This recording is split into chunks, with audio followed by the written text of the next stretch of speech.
I was fluffing the couch pillows, still hearing the faint hum of the vacuum in my ears, when Daniel's phone lit up on the coffee table. He'd left it unlocked, something he almost never did. My hands were still damp from dusting, but curiosity got the better of me. Just one glance, I told myself, just to clear my mind. But when I scrolled through the recent calls, my breath caught like a knot tightening in my chest. The same number kept popping up, again and again, like a drumbeat I couldn't ignore. Dozens of calls. Some in the early mornings when he said he was at the gym. Others past midnight when he was lying right beside me. My pulse roared in my ears, louder than the ticking clock on the wall. Who on earth was he calling that much? My stomach twisted so hard it felt like the room tilted. I whispered under my breath, barely hearing my own voice. Who is this? No work contact gets this many calls. The phone felt like it was burning my hand, so I dropped it back onto the table and tried to steady my breathing. Just then, I heard the sound of his car in the driveway. My heart jumped, and I forced myself to smooth my hair, force a smile, and look calm. When Daniel walked in, tossing his keys with that casual shrug, I knew I had to act like nothing was wrong, at least for now. "Rough day at work?" I asked, keeping my voice light, almost playful, though my chest felt like it was caving in. He didn't even look at me properly, just shrugged and muttered, "Yeah, just the usual. Nothing new." Nothing new. The words stung, as if he were dismissing not just the question but me along with it. I studied his face, trying to catch a flicker of guilt, but he was already moving toward the fridge. I forced a smile, though my jaw ached from holding it. My mind kept circling back to that number, over and over, like a cruel chant I couldn't silence. Was it a colleague? A client? Or was it someone who knew him in a way I no longer did? The doubt gnawed at me, scraping against every memory we'd built together. I could still remember our early days, how he'd call me during lunch just to hear my voice. Now, it seemed, those calls belonged to someone else. I folded my arms, leaning against the counter, and pretended to listen as he talked about traffic and deadlines. But inside, my thoughts were running wild, every detail of his story dissected for cracks and shadows. I told myself not to jump to conclusions, not to feed the paranoia. Yet deep down, I already felt the shift. The invisible line that once anchored us had started to fray, and I wasn't sure I'd ever be able to tie it back. That night, I lay beside him in the dark, pretending to drift off, but my eyes stayed wide open, fixed on the faint glow of his phone charging on the nightstand. Every buzz, every soft vibration sent a jolt through me. I wanted to reach for it, to see if that number appeared again, but instead I stayed still, listening to his even breathing, wondering if he was dreaming of someone else. The silence between us felt heavier than words. I couldn't stop replaying every moment. His late nights, the sudden bursts of secrecy, the way he'd guard his phone like it held state secrets. My mind twisted into knots, each thought sharper than the last. Was I losing my mind, or was I finally seeing the truth I'd ignored for too long? The woman I used to be, the one who laughed freely, who trusted easily, felt like she was slipping further away with each unanswered question. By morning, my resolve hardened. I couldn't just sit back and swallow my doubts anymore. If there was someone else, I needed to know. I needed proof. As I watched him leave for work, I made up my mind. Whatever this number was, whoever was on the other end, I was going to find out. And deep down, I already knew the first step. I couldn't shake that number from my mind. It felt like it was etched into my memory, the way a scar never fades. So later that week, when Daniel was busy in the shower, I grabbed a pen and scribbled it down on the back of a grocery receipt. My hands trembled as I pressed the digits into my phone, every second of the ringing dragging me deeper into a pit of dread. And then, a woman's voice answered. "Hello?" she said, sharp and impatient. My throat went dry, my voice barely steady as I asked, "Hello, may I know who's speaking?" There was a pause, like I'd startled her. "Who's this?" she snapped, annoyance lacing her tone before muttering, "Wrong number," and hanging up. I sat there frozen, staring at the blank screen, my heart pounding so hard I thought it might break through my ribs. Wrong number? No, that was no accident. I stared down at my phone, the silence of the house pressing in on me. My fingers were still shaking, and I felt the heat rising to my face. A stranger's voice, a quick hang-up, the same number over and over, it all screamed of something I wasn't supposed to uncover. I pressed the phone against my chest, trying to steady myself. I knew I had crossed a line, but there was no turning back. The question wasn't if Daniel was hiding something. It was what. That night, I tried to play it cool, but the words kept bubbling up inside me like boiling water I couldn't contain. As we sat at the dinner table, I casually twirled my fork and asked, "Anyone new at work? You've been on the phone a lot lately." My tone was light, but my heart was hammering. I watched him closely, hoping for something, anything, that would explain it away. He froze for just a split second, barely noticeable, but I caught it. Then his eyes narrowed and his voice snapped sharper than I'd heard in years. "Why are you monitoring me? It's just work, Emma. Stop being paranoid." The venom in his tone hit me like a slap. He'd never called me paranoid before. Defensive. That word echoed in my head louder than his actual voice. I dropped my gaze to my plate, pretending to be embarrassed, pretending his outburst had silenced me. But inside, something shifted. His anger didn't scare me. It confirmed what I already feared. If there was nothing to hide, why lash out? Why shut me down? I chewed slowly, nodding, as if I was swallowing his excuse, but in reality, I was tasting the bitter proof that my suspicion wasn't just in my head. After dinner, he buried himself in his laptop, tapping away as if the world outside his screen didn't exist. I sat on the couch with a book open in my lap, but I couldn't read a single word. My eyes skimmed the same line over and over while my mind replayed the sound of that woman's voice, sharp and dismissive. Wrong number. I clenched my fists just remembering it. I thought back to when Daniel and I first got married, how open he used to be. He'd leave his phone lying around, ask me to answer calls for him, even share silly texts from coworkers. Now it felt like that device had become a vault I wasn't allowed to touch. The distance between us had grown so quietly, I hadn't noticed until it felt like an ocean. And that ocean now had someone else on the other side. As I watched him type, I made a silent promise to myself. I wasn't going to let him gaslight me into doubting my instincts. I needed proof, something undeniable. If he thought calling me paranoid would shut me up, he was wrong. Because the next time he said he had to work late, I was going to be right behind him, whether he knew it or not. The following week, when Daniel said he had to work late, my stomach twisted, but my mind was already made up. I grabbed my keys, slipped on a jacket, and waited until he was a few blocks ahead before following his car. My palms were slick against the steering wheel, my heart racing faster with every turn he made. I told myself to stay calm, to breathe, but it felt like I was chasing the truth that had been running from me for months. He finally parked near a quiet cafe on the edge of town, a place we'd never gone together. I pulled into a spot across the street, ducking down low in my seat. My chest rose and fell like I'd just sprinted a mile. And then I saw her. The same woman's voice I'd heard over the phone now had a face.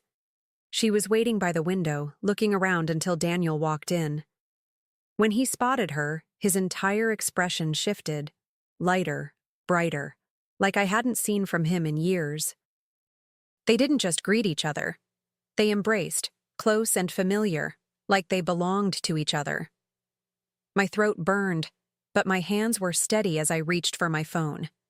I snapped photos one after another, each click of the camera cutting deeper than the last. Proof. Finally, proof. I zoomed in through the windshield, my camera catching the way his hand lingered on hers across the table. They leaned in close, whispering, laughing, like two people who didn't have to sneak around, like there wasn't a wife waiting at home. Each smile he gave her felt like a knife twisting in my gut. For years I had begged for his attention, and here he was, handing it to her like it cost him nothing. I thought back to our anniversaries, the times I had planned dinners, bought dresses, lit candles just to see that kind of smile again. I had convinced myself he was just tired, too stressed, too distracted with work. But in that moment, staring at him with her, I realized the truth. I wasn't the one he wanted to come alive for anymore. That role belonged to someone else. My fingers tightened around the phone, but my body felt strangely calm. Instead of tears, there was clarity.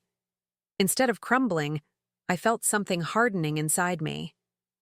I clicked another photo, whispering to myself, dozens of calls, secret meetings. You're done, Daniel. For the first time in weeks, I felt steady. I wasn't crazy. I wasn't paranoid. I was right. And now I had the proof to burn his lies down. I sat in that car for what felt like hours, though it was probably no more than 30 minutes. Every gesture between them was another dagger, but I refused to look away. He leaned across the table, brushed her hair back from her face, and kissed her as if no one else existed. My stomach turned, but I didn't flinch.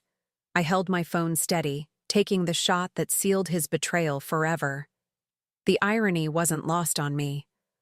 All those late nights he said he was at the office, all those mornings he left early, telling me he needed to beat traffic, it had all been leading here, to this very cafe, to this woman.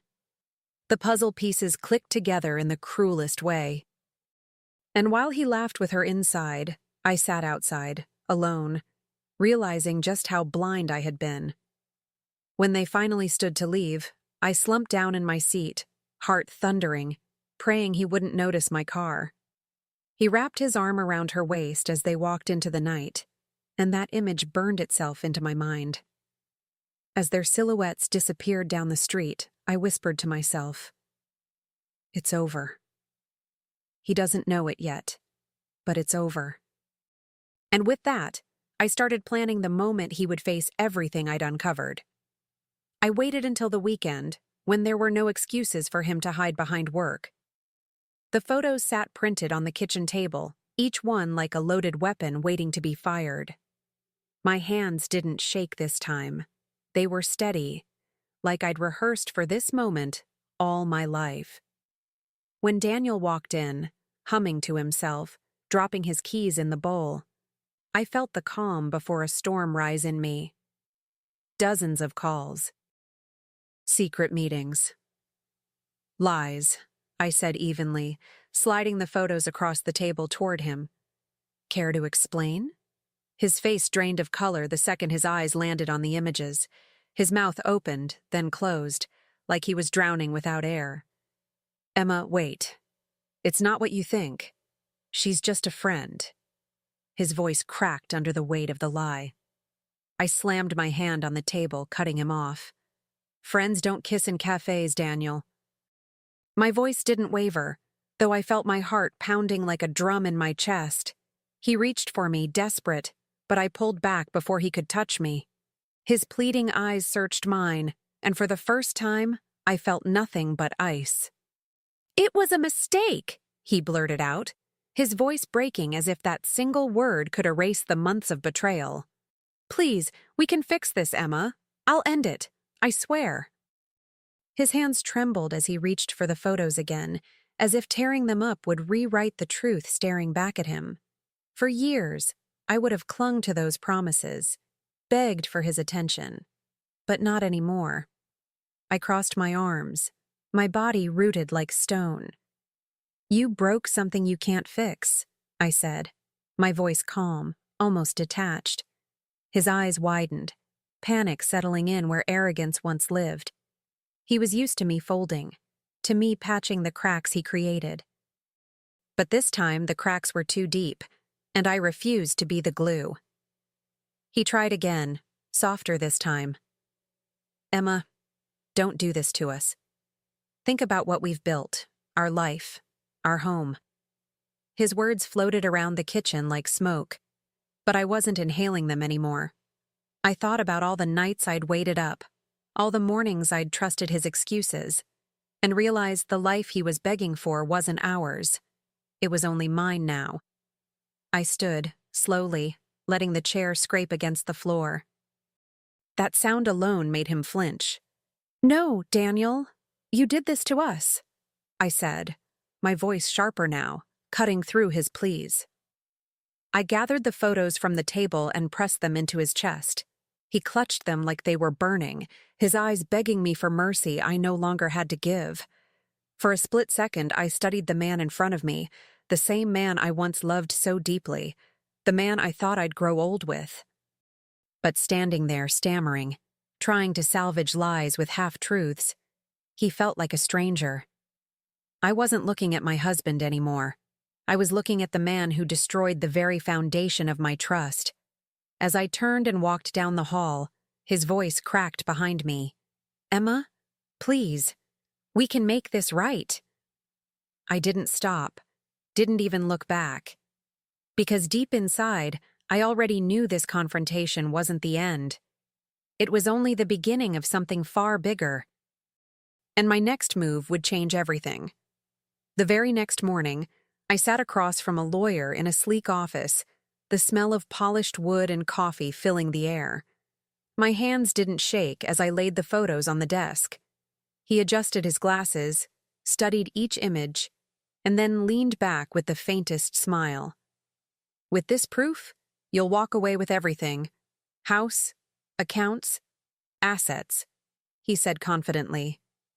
For the first time in weeks, I exhaled, a long, steady breath that felt like release. Relief coursed through me, not just because of the money or the security, but because I wasn't powerless anymore.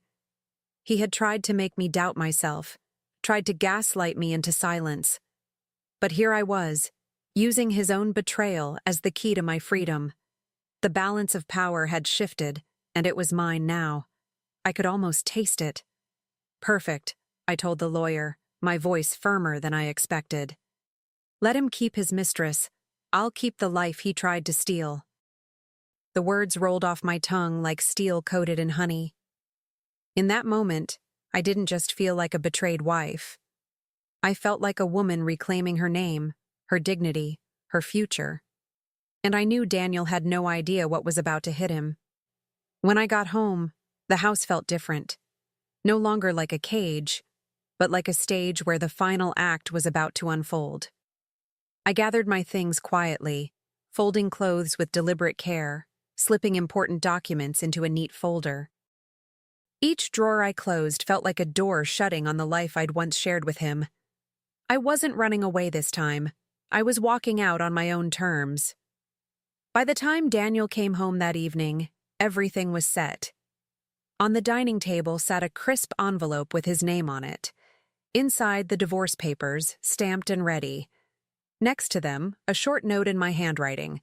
"You gave her all your calls. Now she can answer when you lose it all." I didn't linger in the house. I wanted him to come back to silence, to absence, to the echo of his choices. I could almost picture the moment he'd step inside, humming like he always did, expecting dinner, expecting me. Instead, he'd find the papers, the note, and the gaping hole I'd left behind. And for once, I didn't care how broken his face might look. He'd built his secret life call by call. I was just cutting the line for good. I drove away that night with the windows down, the cool air whipping through my hair like a baptism. For the first time in years, I wasn't carrying the weight of his lies on my shoulders. Instead, I carried proof, power, and a future that belonged to me alone.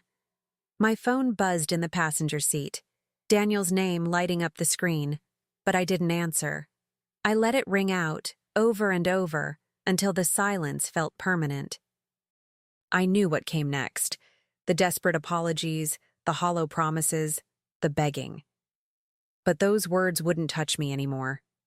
He had gambled everything on a number he couldn't stop calling, and now he would pay the price written into our prenup, every last cent of it. I didn't need to scream. I didn't need to break anything. I had already won. As the city lights blurred past, a calm spread through me. This wasn't just revenge, it was liberation. I had taken back my story, ripped it from the script he thought he was writing without me. And while Daniel sat in our empty house clutching papers and regrets, I was already chasing something he could never give me again. Myself. Months later, I sat at a small cafe downtown, the kind with chipped wooden tables and sunlight streaming through wide windows. A steaming cup of coffee warmed my hands, and for once, there was no weight pressing on my chest, no clock I had to race home to beat. My reflection in the glass surprised me. I looked lighter, freer, as if someone had peeled away years of exhaustion from my face. Sarah slid into the seat across from me, her grin as wide as ever. "You look amazing, Emma. I haven't seen you this happy in years." I laughed, not the polite kind I used to give Daniel, but the kind that bubbled up from somewhere real. "That's because I finally remembered who I am without him," I told her, savoring every syllable. And I meant it. I'd enrolled in the photography course I'd always dreamed about, bought a camera that felt like an extension of my hands. I traveled when I wanted, to places Daniel had always said were a waste of money. I even adopted another dog. My old pup had been lonely, and now the two of them filled my home with the kind of joy no man could ever fake. Of course, word traveled fast in our small circle. I heard whispers that Daniel's mistress had walked out the moment the money dried up. The man who once strutted so confidently now stumbled, his life unraveling piece by piece. I didn't need to see it firsthand. The stories were enough. There was a bitter satisfaction in knowing he had traded everything for nothing. One evening, he even tried to call me from a different number. I stared at the screen for a moment, my heart oddly still. Then I pressed block without hesitation. I wasn't interested in his excuses, his guilt, or his attempts to drag me back into the ruins he'd made. His voice no longer had power over me, and that silence felt like the sweetest music I'd ever heard. Every morning now, I wake up with a sense of choice I never felt before. I choose where to go, what to do, and who to share my energy with. No more lies, no more shadows. Just me, standing in the sunlight, living on my terms. It's a kind of peace I never thought I'd find again. One afternoon, as I left the cafe with Sarah, the sunlight washed over my face, warm and golden. I paused for a moment, tilting my head back, letting it sink into my skin. That glow felt like more than sunlight. It felt like a new beginning, proof that life could bloom again even after betrayal scorched it to the ground. I whispered to myself, almost like a prayer. Losing him was the best gain of my life. I no longer carried shame or heartbreak. I carried freedom. The kind that comes when you've walked through fire and discovered you're stronger than the flames. The past was behind me, its lessons etched into my bones, but it no longer defined me. My story wasn't about being cheated on. It was about what I built after, piece by piece, choice by choice. As I walked down the street, camera swinging at my side, my dogs waiting at home, I felt lighter than ever. My life wasn't perfect, but it was mine. And that was enough. More than enough. I had turned his betrayal into my liberation. And with every step forward, I knew I'd never again settle for less than the life I deserved.